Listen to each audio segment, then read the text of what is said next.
Bideo honetan, irakasle batek nola laguntzen aldion ikasle bati bere pasahitza aldatzen ikusiko dugu.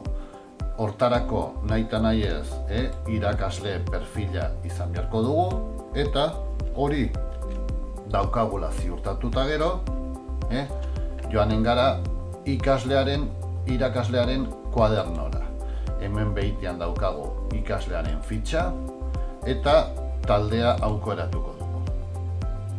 Ikaslea aldatu nahi dioten ikasleari ikaslea aukeratuko dut, kasu honetan Michel dugu, eta ikusten dugu hemen eskuinetara datu personalen fitxan bere korreoa eta berrezarri pasahitza aukera agertzen zaigula.